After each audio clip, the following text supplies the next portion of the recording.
My name is Michael Callahan, and for 15 years I believed I had won the lottery of life. At 42, I'm the Chief Financial Officer at Meridian Technologies, one of Boston's fastest-growing software companies. I've always been a numbers guy, methodical, precise, and patient. These qualities served me well in my career, allowing me to climb from junior accountant to CFO in just over a decade. But my greatest pride wasn't my corner office overlooking Boston Harbor or the respect I commanded in the financial sector. It was my marriage to Vanessa, a woman whose vivacity and social grace perfectly complemented my more reserved nature. We met at Boston University. I was finishing my MBA while she was completing her degree in communications.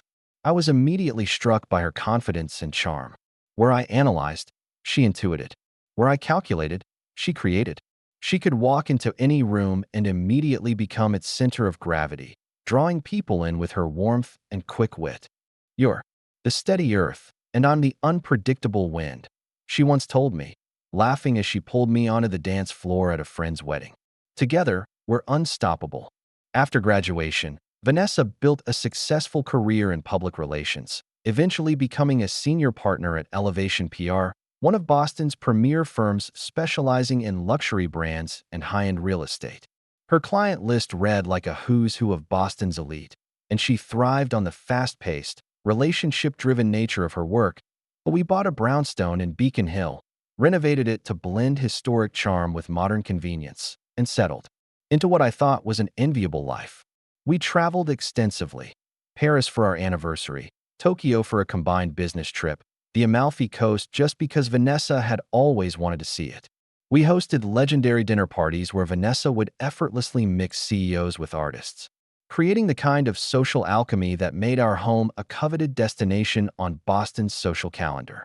How did someone as straight-laced as you land someone like Vanessa? My colleague James once asked at a company holiday party, watching as my wife charmed the room in a stunning red dress that I smiled, feeling genuinely fortunate. I ask myself that every day. Our different temperaments seemed to create a perfect balance. My stability anchored her spontaneity. Her vibrancy brightened my pragmatism.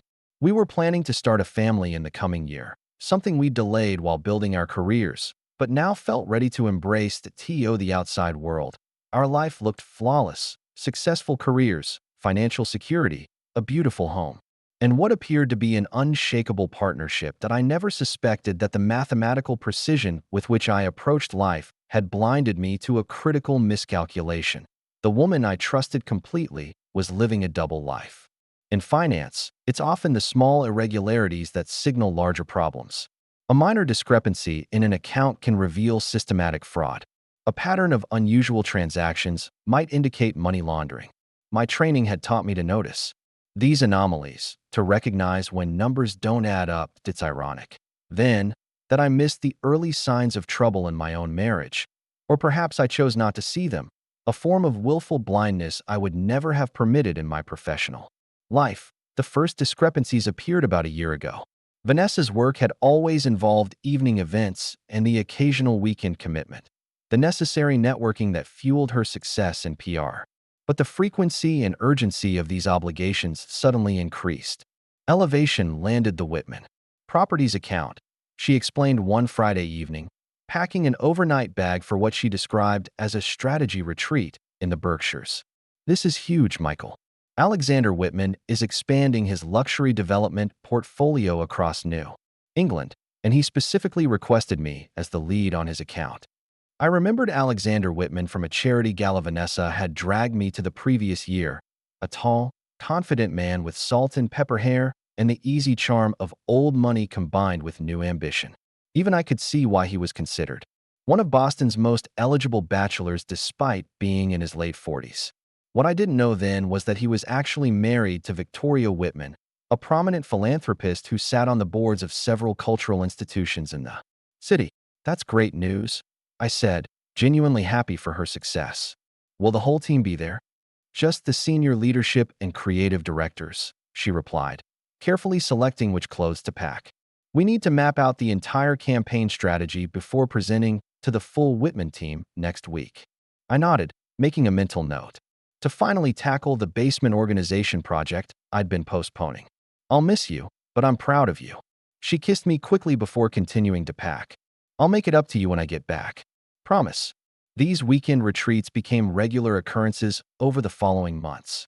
Sometimes they were at luxury hotels in Boston to test the experience from a client perspective, she explained.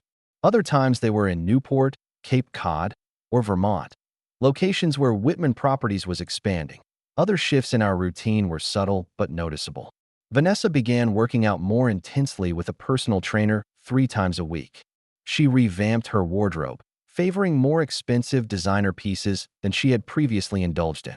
She changed her perfume from the jasmine scent she'd worn for years to something more exotic and costly. And she became strangely protective of her phone, always keeping it face down or in her pocket, setting it to silent, and taking calls in another room. When I called her office once during a supposed weekend retreat, her assistant Jacob sounded momentarily confused. Vanessa? She's not scheduled for any meetings today, he said, before quickly recovering. Oh, but she mentioned working remotely on the Whitman presentation. Would you like me to have her call you when she checks in? No need. I replied, a small knot forming in my stomach. Just wanted to ask about dinner plans. I'll text her instead. When confronted later, Vanessa explained away the discrepancy. Smoothly, Jacob wasn't copied on the revised schedule. The retreat was organized directly through Alexander's office because some of the locations we're discussing aren't public knowledge yet. You know how secretive development deals can be. It sounded plausible. Real estate developers were notoriously protective of their acquisition plans, and as CFO of a technology company, I understood the need for discretion in competitive industries. But other inconsistencies accumulated. Credit card charges at restaurants on evenings, she claimed to be working late at the office. A hotel booking in Nantucket when she was supposedly at a PR conference in Chicago. A text message notification that flashed on her screen while her phone lay on our kitchen counter from AW saying simply, "Last night was perfect. Can't wait for Paris." When I mentioned the message casually over dinner, she didn't miss a beat. Alexander was referring to the venue we secured for the Whitman Properties launch event. We're doing a Paris-themed gala at the Gardner Museum. She rolled her eyes good-naturedly. He has these grand visions, and it's my job to make them reality. Speaking of which, the event is in 3 weeks. I put it on our shared calendar. I smiled and nodded, but something in my analytical mind began to compute the data differently. The patterns were forming a clear picture that my heart wasn't ready to acknowledge. Then came the weekend when everything crystallized. Vanessa was supposed to be in New York for a major industry conference. I had arranged my schedule to join her for the weekend portion, planning to surprise her with tickets to a Broadway show she had mentioned wanting to see. I called her hotel Friday afternoon to confirm her room number so I could arrange for flowers to be delivered. I'm sorry, sir, but we don't have a reservation under Vanessa Callahan, the concierge informed me. Could it be under Elevation PR or Whitman Properties? I asked. After checking, the answer was still negative. No Vanessa Callahan. No Elevation PR Group booking. I thanked him and hung up, then immediately called the conference organizers, only to discover that while Elevation PR had representatives registered, Vanessa was not among them. That evening, I received a text from her. Miss You. Conference is jam-packed, but going well. Keynote was inspiring. Call you tomorrow during the break. Love you. Attached was a selfie of her in what appeared to be a hotel room, conference badge partially visible on the dresser behind her. That's when my CFO instincts fully activated. The numbers weren't adding up, and it was time for a comprehensive audit. They say ignorance is bliss, but for someone who has built their career on financial accuracy, living in a state of uncertain suspicion was worse than confronting an ugly truth. I needed evidence, irrefutable, unambiguous proof of what I was beginning to suspect. The following Monday, I told Vanessa I would be traveling to Chicago for a 3-day financial conference. In reality, I took personal days and began a methodical investigation that would have impressed my firm's forensic accounting team. First, I hired Sullivan Investigations, a discreet private investigation firm recommended by our company's head of security. Jack Sullivan was a former Boston detective with a reputation for thoroughness and discretion. I need surveillance on my wife, I told him in his sparse downtown office, feeling a strange mix of detachment and nausea as I spoke the words. And on a man named Alexander Whitman. Sullivan didn't react beyond a slight nod. This was clearly not his first infidelity case. I'll need photographs, schedules, addresses, vehicle information, anything to help us identify and track them efficiently. I provided everything he requested, including a substantial retainer. I want photographic evidence, location tracking, and any communication records you can legally obtain. Understood, Mr. Callahan. We'll begin immediately.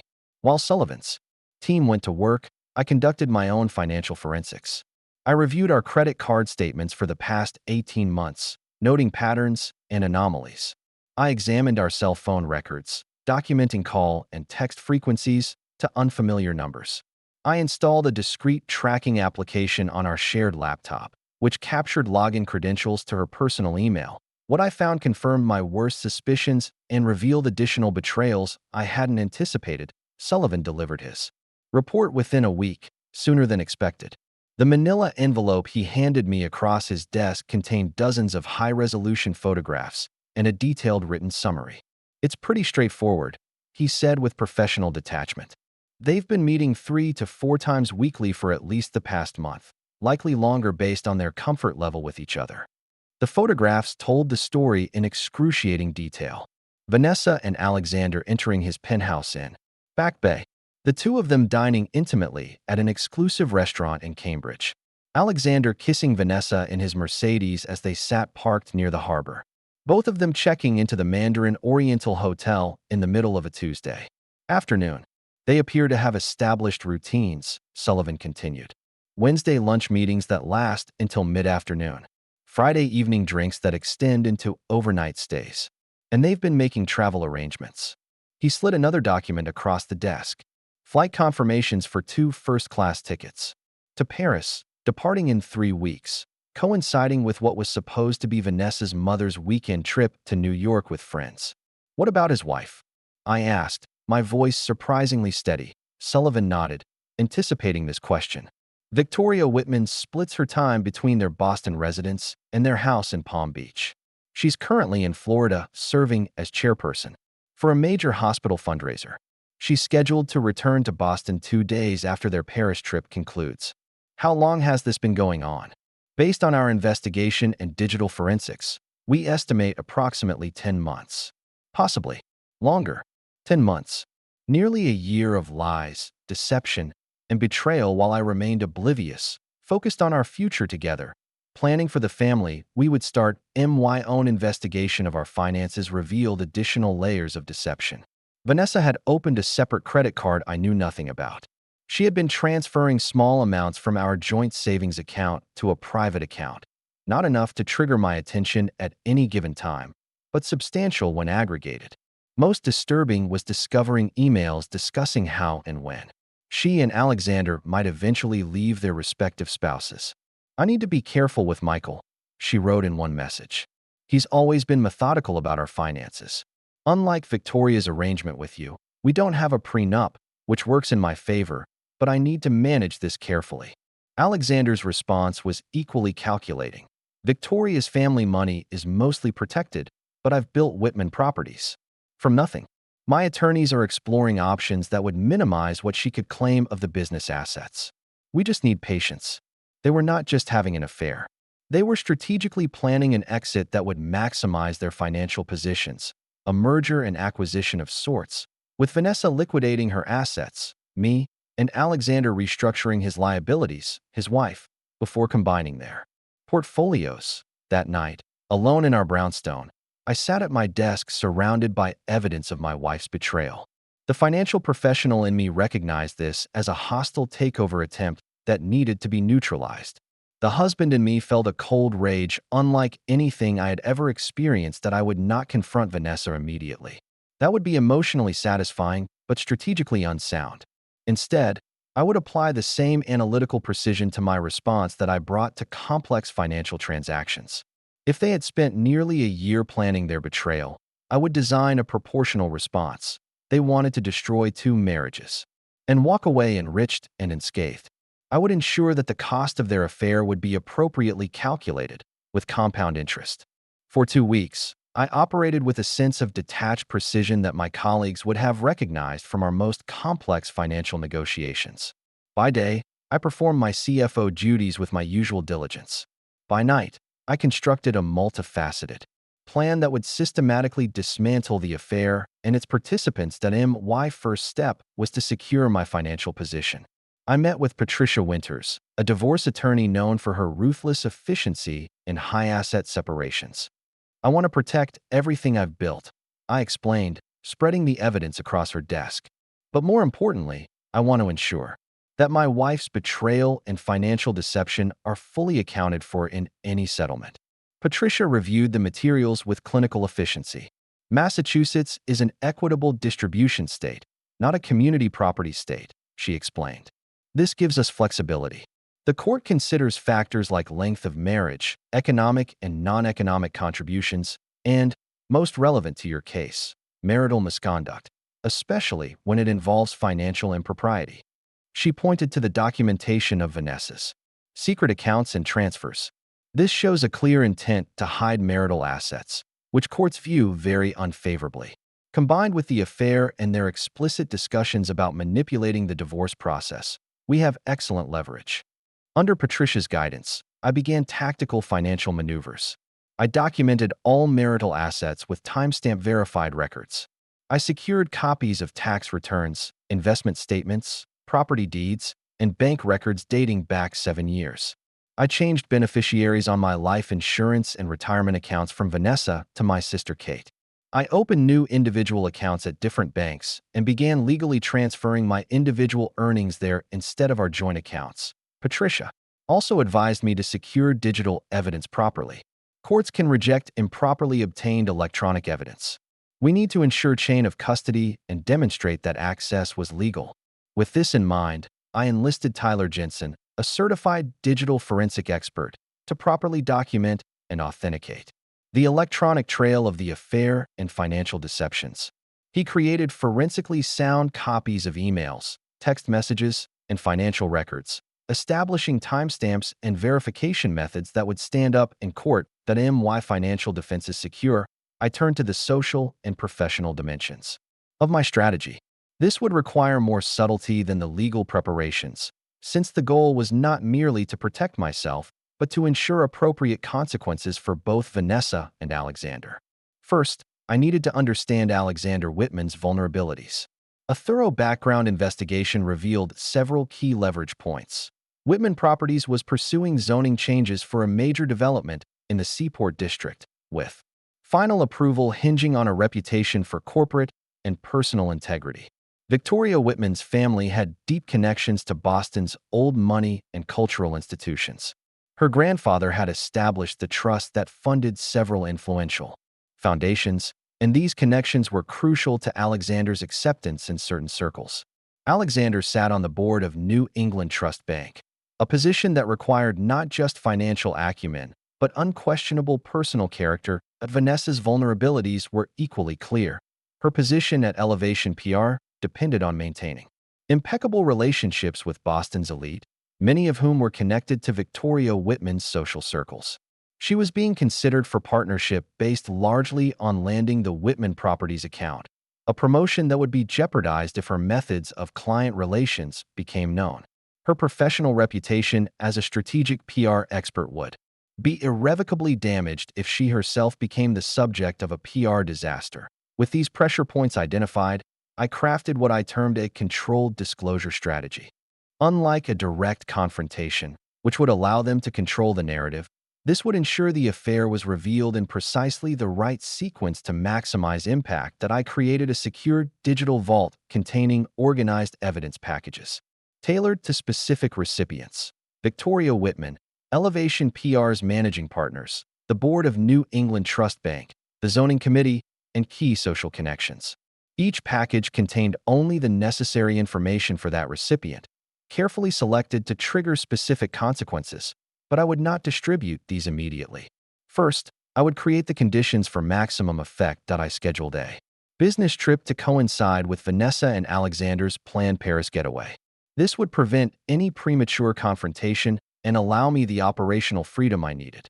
I informed our closest friends that I would be in London for meetings, establishing an alibi that wouldn't raise questions. I arranged for physical surveillance of their Paris trip, hiring a French private investigation firm to document their romantic vacation with high-resolution photography. These images would provide the final components of my evidence packages. Most crucially, I cultivated a connection to Victoria Whitman through a carefully orchestrated chance meeting at a charity function. I had made a substantial donation to her hospital fundraiser, which garnered an introduction.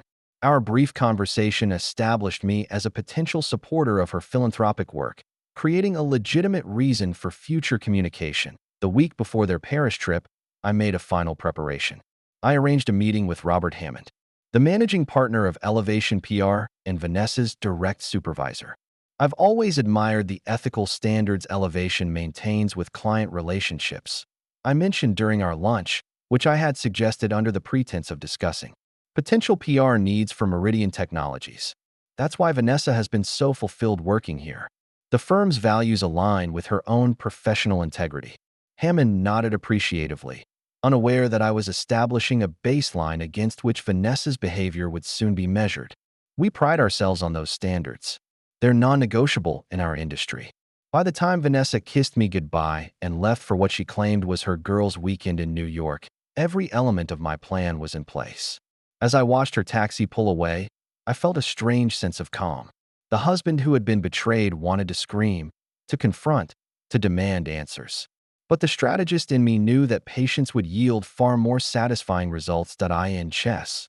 The winning move is rarely an aggressive attack in the early game. Victory comes from careful positioning, from creating inescapable scenarios that your opponent doesn't see until it's too late. Vanessa and Alexander thought they were the players, but they had failed to recognize that they were actually on my board. The next move was mine. While Vanessa and Alexander enjoyed their romantic Paris getaway, strolling along the Seine, dining at Michelin-starred restaurants, and staying in a luxury suite at Le Muris, I initiated the first phase of my plan. The timing was precise. 3 days into their trip, I sent Victoria Whitman an email from an anonymous account. Mrs. Whitman, I believe you should be aware of information that affects you personally. I have no desire to cause pain, but I feel you deserve to know the truth about your husband's activities. The email contained links to a secure website where I had uploaded a carefully curated selection of evidence. Photos of Alexander and Vanessa entering hotels, financial records showing jewelry purchases that had never been given to Victoria, and timestamped location data showing Alexander's frequent visits to our home when I was traveling for business. That I included no communications that would reveal Vanessa's identity yet. That would come later. This initial disclosure was designed solely to inform Victoria of her husband's infidelity without immediately exposing Vanessa as his partner. This strategic restraint would be important for what came next. Within hours, my surveillance team in Paris reported that Alexander had received multiple urgent phone calls, abruptly canceled dinner reservations, and was frantically trying to book an early return flight to Boston.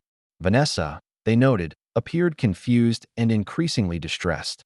Phase 1 had achieved its objective: disrupt their romantic idyll and create the first cracks in their relationship. The next morning, I placed a call to Robert Hammond at Elevation PR. Robert, I apologize for contacting you during your weekend, but something urgent has come up that affects Elevation directly. My voice was calm, concerned, professional, a colleague sharing an unfortunate discovery rather than a vengeful. Husband, what's happening, Michael? He asked, immediately alert.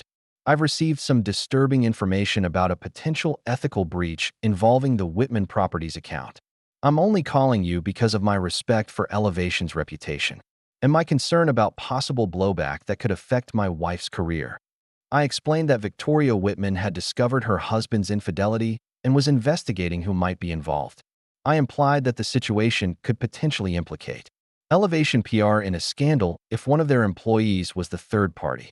I have no specific knowledge of who might be involved, I said carefully.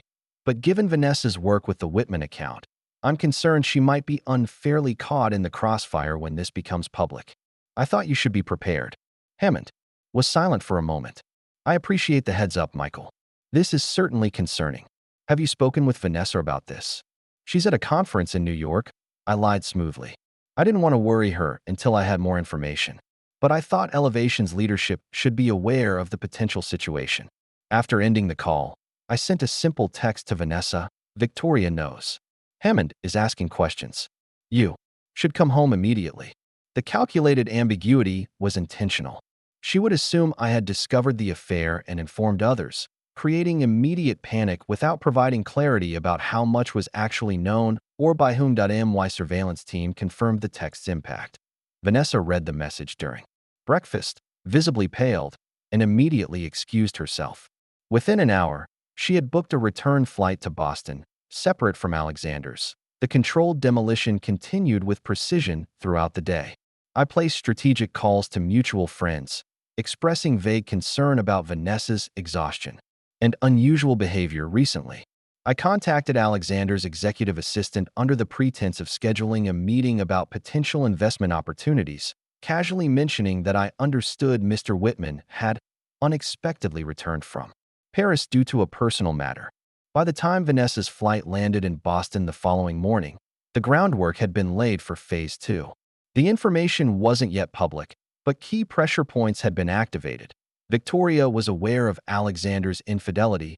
Elevation PR was on alert about potential ethics violations, and seeds of concern had been planted throughout their professional and social circles. Vanessa called me immediately after landing.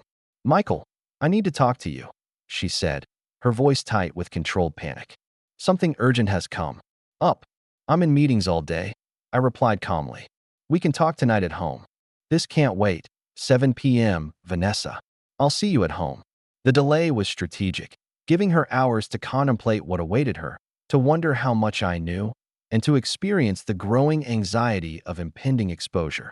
While she traveled home from the airport, I executed the next phase. I sent a second, more comprehensive evidence package to Victoria Whitman, this time fully identifying Vanessa and including excerpts of communications where they discussed their plans to eventually leave their spouses. Simultaneously, I provided Hammond at Elevation PR with documentation showing how Vanessa had secured the Whitman account through her personal relationship with Alexander, including emails where they discussed using the PR contract to facilitate meeting opportunities. The final element was delivered precisely at 3 p.m., an anonymous tip to the Boston Business Journal about potential impropriety in the awarding of Whitman Properties PR contract, suggesting that the ongoing review by Elevation's Ethics Committee might reveal conflicts of interest reaching to the highest levels of both organizations. There was no Ethics Committee review yet, but there would be by morning, when Vanessa arrived. Home at 6:30 p.m., I was calmly preparing dinner in our kitchen as if it were any ordinary evening. She burst through the door, still wearing the Paris outfit she had hastily covered with a Boston University sweatshirt in a poor attempt to maintain her New York conference story. "What have you done?" she demanded, her face flushed with a mixture of anger and fear. I looked up from the vegetables I was chopping, my knife pausing mid-slice. "I've made a tactical error in my personal life," I replied evenly. "I married someone who thought I was too methodical to notice when numbers don't add up." The color drained from her face. "Michael, Victoria knows everything," I continued in the same matter-of-fact tone I might use to discuss quarterly projections. "Hammond knows everything. The board of New England Trust Bank will know everything by tomorrow morning. And your lover is currently being evicted from his own home by security personnel Victoria hired while he was flying back from your romantic Paris getaway." She sank into a kitchen chair, her designer handbag, a recent gift from Alexander, slipping forgotten to the floor. "How did you find out? I'm a financial forensics expert, Vanessa. Did you really think I wouldn't notice the account transfers? The hotel charges? The patterns of deception? I've been tracking your affair for months." This was a calculated exaggeration, but it accomplished its purpose. The thought that I had known for months, yet continued to act normally, shook her more than immediate rage would have. "Why didn't you say anything? Why go to Victoria and Hammond instead of confronting me?" I set down my knife and looked at her directly. "Because this isn't a confrontation, Vanessa. This is a liquidation of assets. You and Alexander made a business decision to devalue and eventually discard your respective spouses. I'm simply ensuring that the market correction happens on my terms, not yours." The clinical precision of my response clearly unnerved her. She had prepared for tears, for shouting, for emotional accusations, not for this calm, methodical deconstruction of her betrayal. "Michael, we can talk about this," she pleaded, shifting strategies. Whatever you think you know, it's more complicated. Actually, it's remarkably simple, I interrupted, resuming my vegetable chopping. You've been having an affair with Alexander Whitman for approximately 10 months. You've been diverting marital assets to a separate account in preparation for eventually leaving me. You and Alexander discussed how to minimize financial settlements to both me and Victoria. You used your position at Elevation to facilitate your relationship under the guise of client meetings. All of this is documented in considerable detail. Her stunned silence confirmed every word. Divorce papers will be delivered to you tomorrow, I continued. Given the evidence of your financial misconduct and infidelity, my attorney advises that your position is extraordinarily weak. I'll be keeping the brownstone, my full retirement accounts, and the majority of our joint assets. You'll receive your personal property and your car. No alimony. You can't do this, she whispered, but there was no conviction in her voice. It's already done, I replied. But the scope of the damage depends on what happens next. If you agree to my terms without contesting the divorce, the evidence remains between us, our attorneys, and the handful of people who already know. If you fight me on this, everything becomes part of the public record, including the rather explicit communications between you and Alexander. By the next morning, phase 1 of the social demolition was complete. Robert Hammond had placed Vanessa on administrative leave pending an investigation into potential violations of client relationship protocols. Victoria Whitman had filed for divorce and issued a terse statement through her family's longtime PR firm, a direct competitor to Elevation, citing irreconcilable differences in Mr. Whitman's personal misconduct. The Boston Business Journal ran a small but pointed article noting that Alexander Whitman had taken a temporary leave of absence from his company and resigned from the New England Trust Bank Board to address personal matters. The article also mentioned that Elevation PR was reviewing the circumstances surrounding their contract with Whitman Properties. Within a week, the carefully controlled disclosure had effectively dismantled both Vanessa and Alexander's professional and social standing. She was terminated from Elevation after their investigation confirmed she had secured and maintained the Whitman account through an undisclosed personal relationship that violated firm policies. Alexander's development project faced new scrutiny from investors concerned about his judgment and stability. Most satisfyingly, the relationship itself collapsed under the pressure. My surveillance confirmed that after their hasty return from Paris, they met only once. A tense encounter at a hotel bar that ended with Vanessa leaving in tears and Alexander drinking alone until past midnight. Their grand romance, built on the excitement of secrecy and future plans, couldn't survive exposure to reality. With the social and professional consequences in motion, I turned my full attention to the legal resolution. Patricia Winters, my divorce attorney, had prepared comprehensive documentation of Vanessa's financial deception and infidelity. The standard playbook in these situations is for the unfaithful spouse to claim it was just a physical indiscretion, Patricia explained during our strategy session. But we have communications showing long-term planning and financial misconduct. This fundamentally changes the equation. The initial hearing was scheduled for a Tuesday morning in late October. Vanessa arrived with her attorney, a competent but clearly unprepared younger lawyer from a mid-tier firm. The best she could secure on short notice after her income had abruptly ceased. The judge, a no-nonsense woman in her 60s with a reputation for efficiency, reviewed our preliminary filings with minimal commentary. When Vanessa's attorney attempted to argue for an equal division of assets despite the infidelity, citing Massachusetts' equitable distribution approach, Judge Harmon merely raised an eyebrow. "Counselor, I've reviewed the financial documentation. Are you contesting the evidence of undisclosed accounts and diverted marital assets?" Vanessa's attorney hesitated. "Your Honor, we're prepared to address any financial irregularities, but my client maintains that these were personal accounts unrelated to the marriage dissolution." Judge Harmon looked directly at Patricia. "Counselor Winters, do you have documentation regarding the timing and purpose of these accounts?" Patricia produced emails and text messages in which Vanessa and Alexander explicitly discussed creating separate accounts to prepare for their eventual divorces. The judge reviewed them silently, her expression hardening. "I see," she said finally. I'm inclined to view these financial actions as evidence of premeditated dissipation of marital assets. This will significantly impact my determination of equitable distribution. By the end of that initial hearing, it was clear which way the case would resolve. 2 weeks later, Vanessa's attorney approached Patricia about settlement discussions. My client is prepared to accept a more modest division than initially requested, he offered, the euphemistic phrasing barely concealing their capitulation.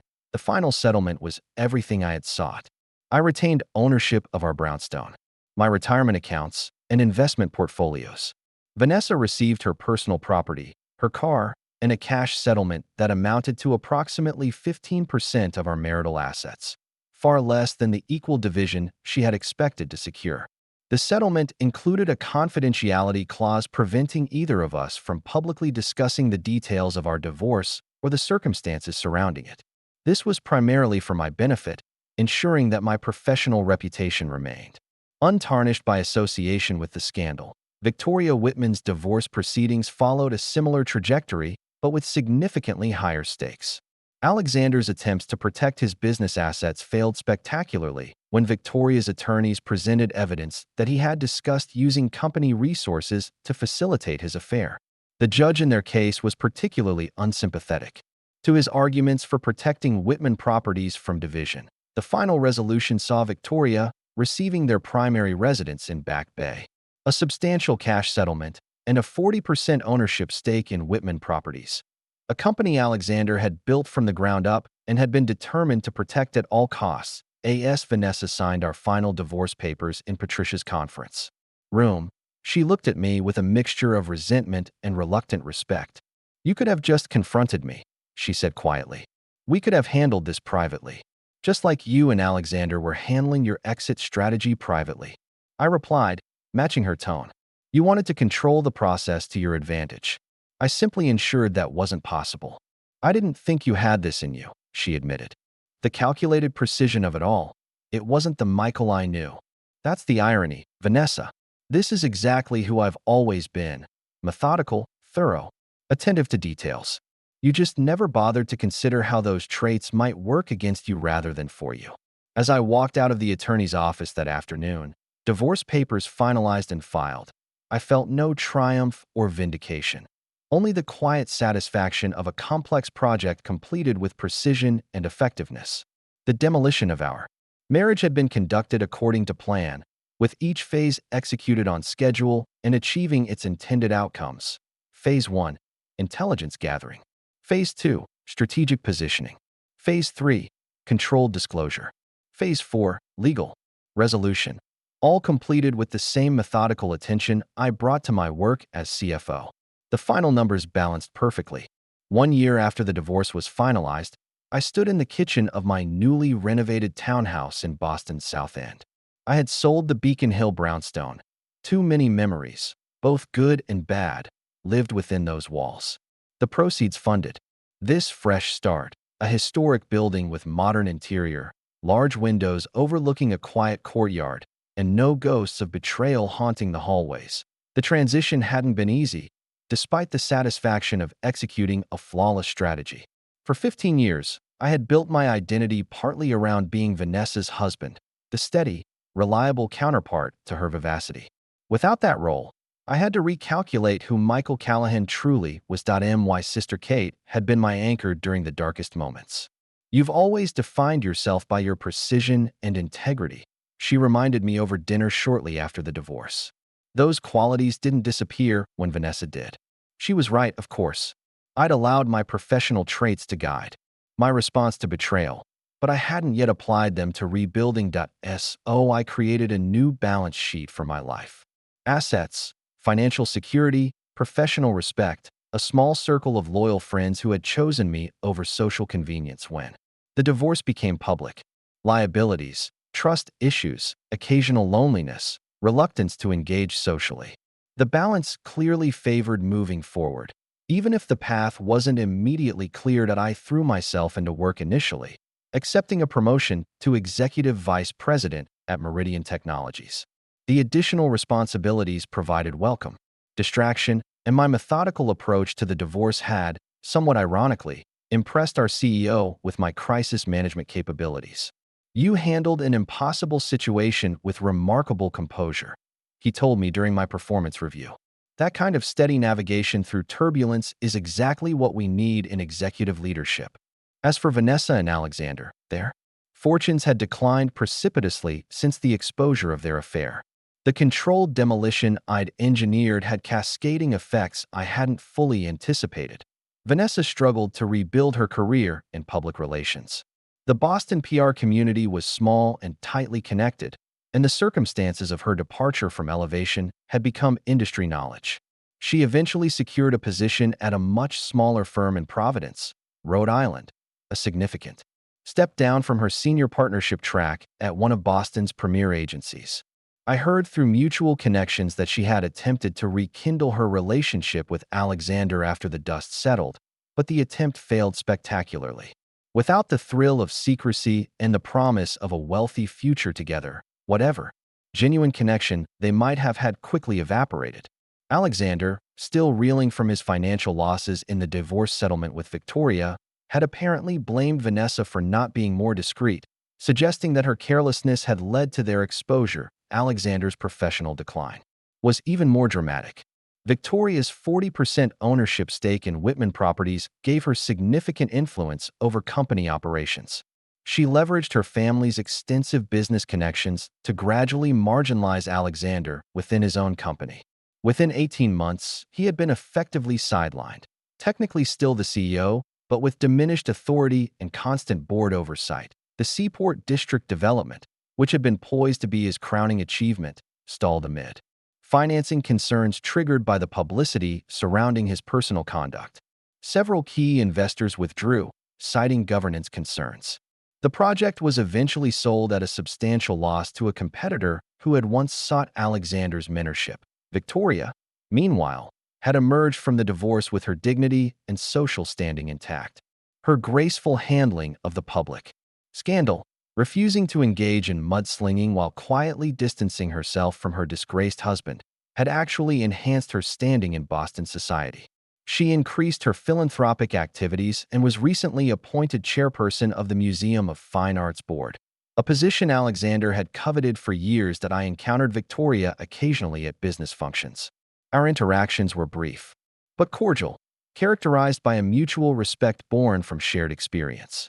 We never discussed the past directly, but there was an unspoken acknowledgement between us, two people who had refused to be victims and had instead taken control of their narratives. As for me, the precision with which I had executed my response to betrayal had unexpected personal consequences.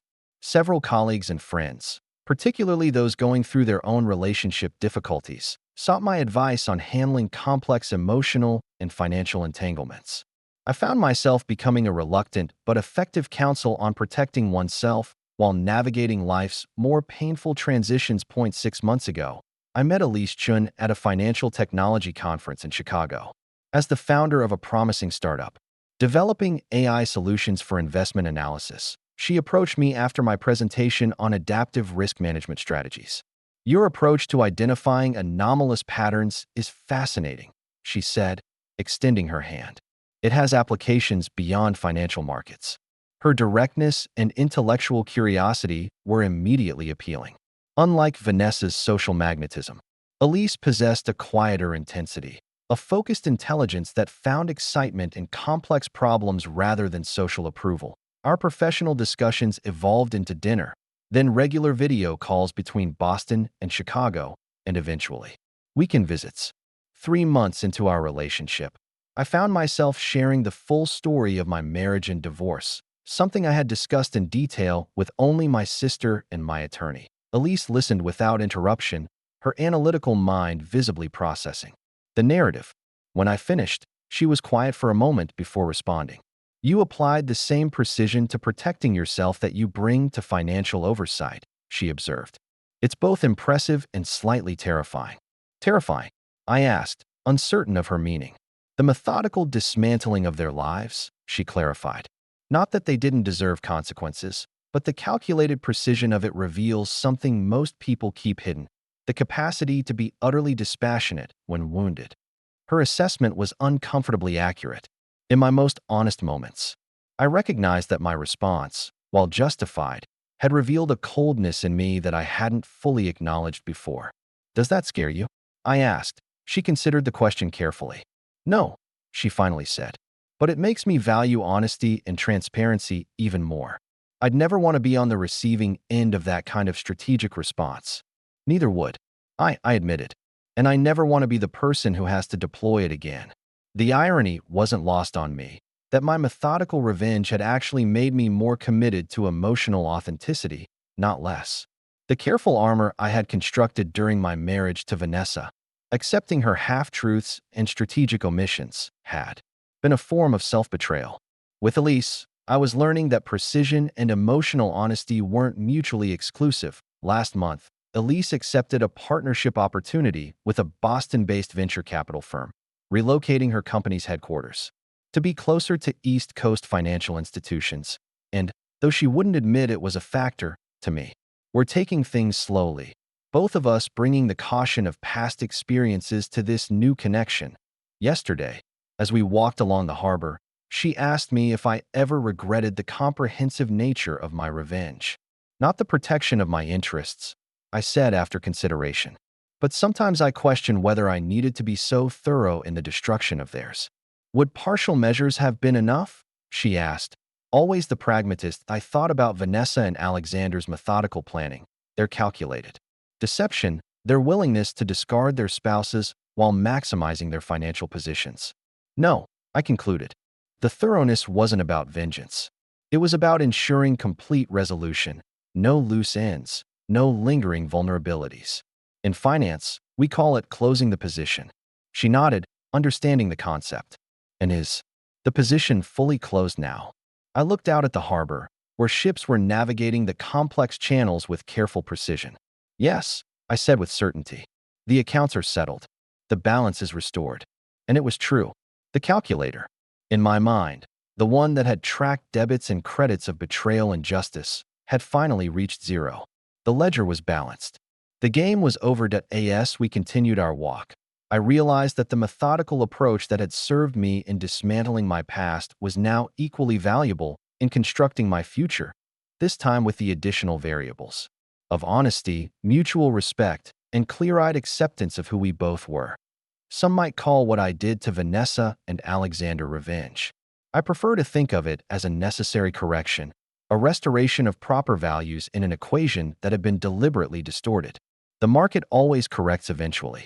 I had simply accelerated the process, and now, with the positions closed and balances restored, I could finally focus on new investments, new returns, and the promising prospect of compound growth in a portfolio built on transparency rather than illusion. The numbers, at last, truly added up. If you found this story compelling, please subscribe to our channel for more real-life accounts of betrayal and its consequences.